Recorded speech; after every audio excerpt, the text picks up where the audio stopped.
আসসালামু আলাইকুম। আশা করি সবাই ভালো আছেন। তো এই যে খালের মাছ, এগুলা আমাদের বাড়ির পাশে খাল আছে, তো এই খালে মাছ ধরছে, আমরা কিনে নিয়ে এসেছি। তো খালের মাছ একটু কালোই হয়, মাছগুলো একটু কালো কালো, যেহেতু খালে কচুরিপানা থাকে। তো মাছগুলো আমি রান্না করব আমড়া দিয়ে। তো আমড়াগুলো কাইটটা ধুয়ে নিছি।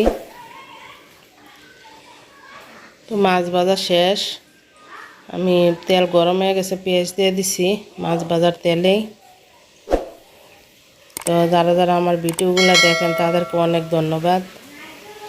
তো আমি মশলা হালকা কষায় নিছি, আমড়াগুলো দিয়ে দিতেছি। তো আমড়াগুলো একটু কষায় নিব আমি। জানি না কে কে আমরা খাইছেন তরকারি রান্না করে। তো টকের জন্য রান্না করছিলাম, কিন্তু এত টক হয় নাই, মজাই লাগে, খারাপ লাগে না। তো আমড়াগুলো আমার কষানো শেষ। তো এখন আমি একটু ঝোলের পানি দিয়ে দিব, যেহেতু আমরা তো ছোটো মাছ দিয়ে একটু হালকা ঝোল রান্না করব।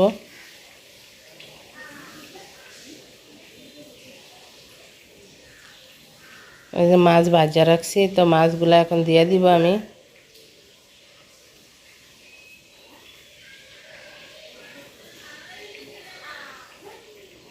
যেহেতু অনেকগুলো মাছ দিয়ে রান্না করছিলাম, তো অনেক মজা হয়েছিল তরকারিটা। তো আমি ভয়েস ওভার দিতেছি।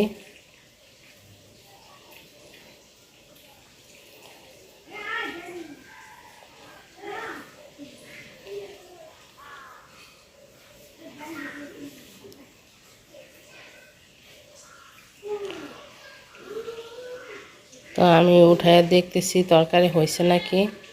তো এগুলো হচ্ছে বিলাতি ধনিয়া পাতা, তো অল্প করে দিয়ে দিচ্ছি, এটা গ্রানটা অনেক সুন্দর আসে।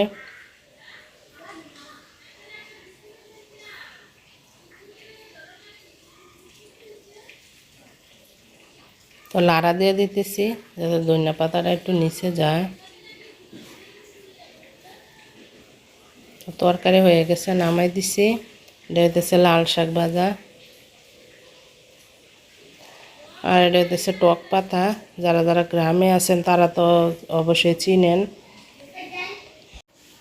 ও টক পাতাটা কিন্তু অনেক মজা হয়। তো আমি মাছও দিয়ে দিছি। ভিডিও বড় হয়ে যাবে দেখে আর পুরাটা দেখাই নাই। মাছ দিয়ে বানাইলে টকটা একটু কম লাগে। তো ভর্তা সব রান্না বাড়া শেষ, খাইতে বসে গেছে সবাই। এই যে ভাত, আমাদের ক্ষেতের চাউলের ভাত। আর আইরিন একটা মরিচ নিয়ে রাখছে, এটা অনেক জাল, মরিচটা অনেক, গ্রানটা অনেক সুন্দর।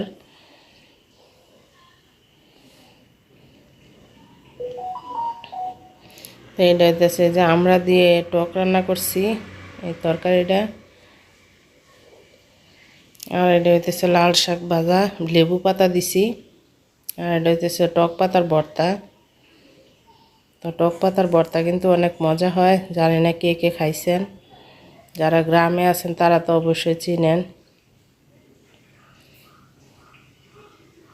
তো সবাই খাইতে বসে গেছে। তো যারা যারা আমার ভিডিওটা দেখছেন তাদেরকে অনেক ধন্যবাদ। আর এটা আমার কিচেন, তো আমি বাহিরে রান্না করব যেহেতু বৃষ্টি, তো এই জন্য ঘরে রান্না দেখাইতেছি। তো সবাইকে অনেক ধন্যবাদ। আসসালামু আলাইকুম, আল্লাহ হাফেজ।